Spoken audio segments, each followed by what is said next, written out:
કહેવા ચાહું છું. આપણે સૌ લોક જાણીએ છીએ કે દરેક કવિઓ તેમજ લેખકોએ માં અને તેના માતૃ વિશે લખ્યું છે. પણ આજ કાળ પણ ક્યારે પિતા વિશે ઉપવામાં આવી નથી અને લેખ પણ નથી લખાવ્યો. હું માનું વિરોધ નથી ઉઠાવતી, પણ પિતાનું મહત્વ કહેવા માંગુ છું. પિતા પિતા શબ્દ તો સૌ જાણે છે, પણ તેનો મત કોઈ જાણે છે? નહીં. તો ચાલો આજે હું જણાવું. જેમ એક મકાનને ટકાવી રાખવા માટે એક મજબૂત પાયાની જરૂર પડે છે, જેમ એક મકાનને ટકાવી રાખવા માટે એક મજબૂત પાયાની જરૂર પડે છે, તે જ પ્રમાણે એક પિતાને પણ એક સુંદર કુટુંબને ટકાવી રાખવા માટે સાહેબ એક પિતાની જરૂર પડે છે. તેમજ એક સુંદર કુટુંબને ટકાવી રાખવા માટે એક પિતાની જરૂર પડે છે. પિતાની હાજરી સૂરજ જેવી જ હોય છે. શું પિતાની હાજરી સૂરજ જેવી જ હોય છે? સૂરજ ગરમ જરૂર થાય છે, પણ એ ના હોય ને. શું? પણ એ ના હોય ને તત્કાળ છવાઈ જાય છે સાહેબ. જો એ ના હોય ને તત્કાળ છવાઈ જાય છે.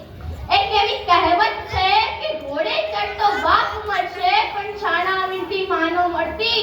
ઘોડે ચડતો બાપ મળશે પણ છાણા વીંટી માનો મળતી.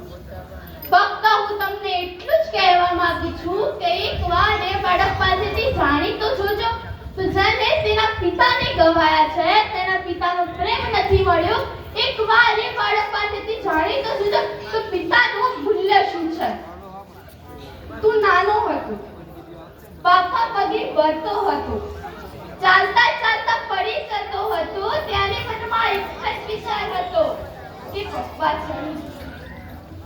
જ્યારે તું સ્કૂલે જતો, મુખમાં આવેલા પપ્પાને પાછળ વળીને ટાટા કહેતો, ત્યારે મનમાં એક જ વિચાર હતો કે પપ્પા છે.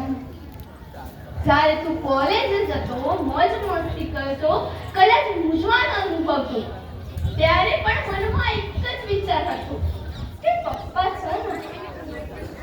જ્યારે તારા લગ્ન બાદ પત્નીના કહેવા પર પિતાને વૃદ્ધાશ્રમમાં મૂકતા પહેલા તને એમ કેમ ના થયું કે પપ્પા છે? અહીં બેઠેલા તમામ લોકોને હું એટલું જ કહેવા માંગુ છું કે તમે તમારા માં અને પિતાને વૃદ્ધાશ્રમમાં મૂકો.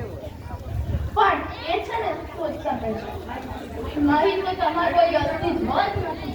છતાં પણ તમારે જાણી જ જોવું હોય કે પપ્પા વગર તમારી ઓકાત શું છે સાહેબ. એક જ દિવસ તમે તમારી શેરીમાં તમારા પપ્પા સાથે આટો મારજો અને એક દિવસ તમે એકલા આટો મારજો. ચૂપ રહો. ખબર પડી જ જશે. બોલવાની વાત તો દૂર રહી, પણ કોઈ તમારું સામું પણ નહીં જુએ. શું? બોલવાની વાત તો દૂર જ રહી છે, પણ કોઈ તમારું સામું પણ નહીં જુએ. માં પાસે અશ્રુની ધારા છે, માં પાસે અશ્રુની ધારા છે, તો પિતા પાસે પણ સંયમ છે. માં પાસે અશ્રુની ધારા છે, તો પિતા પાસે પણ સંયમ છે. બે સમયનું ભોજન એક માં બનાવે છે, બે સમયનું ભોજન એક માં બનાવે છે, તો જીવનભરની ભોજનની વ્યવસ્થા પિતા કરે છે. જીવનભરની ભોજનની વ્યવસ્થા પિતા કરે છે. જ્યારે તમે રમતા હોય, પડી ગયા હોય, ઠકરાઈ ગયા હોય, ત્યારે તમારા મામા કહે, ઓલે ઓલે શું થયું? જ્યારે તમે રસ્તો પાર કરતા હોય, આગળ આવેલા ટ્રકને અચાનક બ્રેક મારે, ત્યારે તમારા મામા કહે, ઓલે ઓલે શું થયું? આવા નાના નાના સંકટોમાં એક માં યાદ આવે છે સાહેબ. આવા નાના નાના સંકટોમાં એક માં યાદ આવે છે સાહેબ, કે મોટા મોટા સંકટોમાં એક પિતા યાદ આવે છે. શું?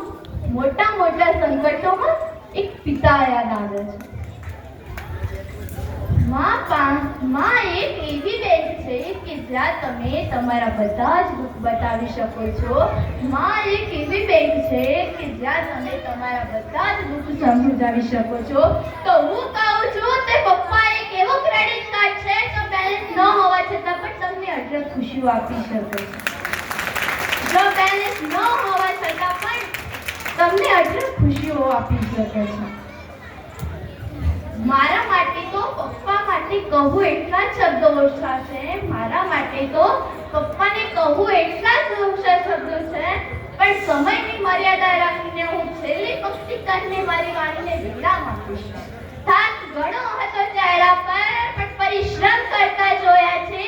થાક ઘણો હતો ચહેરા પર પણ પરિશ્રમ કરતા જોયા છે.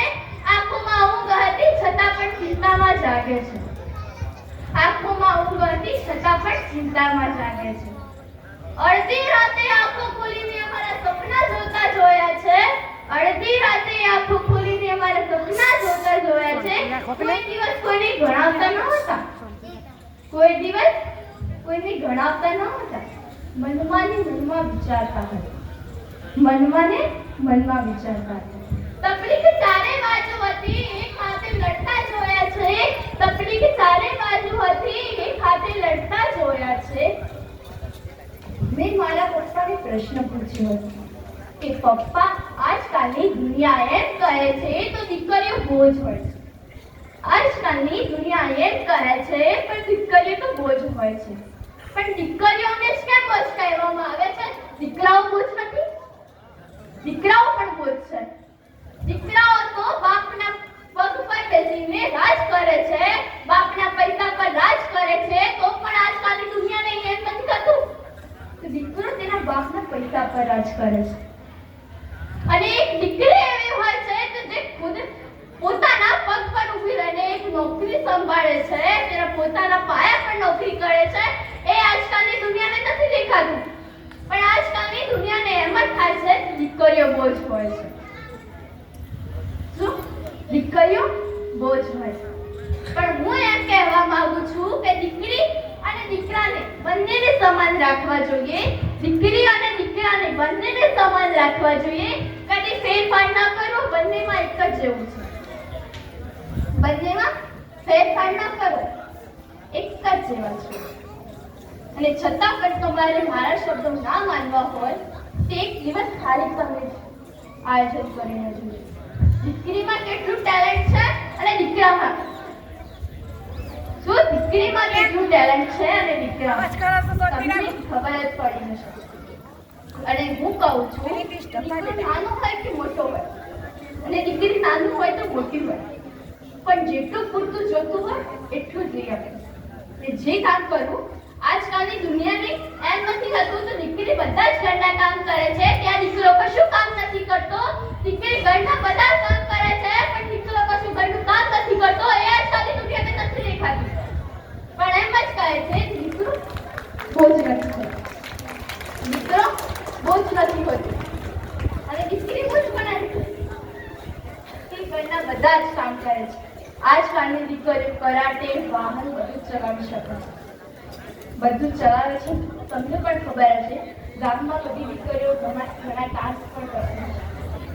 પણ આજકાલના દીકરાને એક પણ કામ નથી થતું.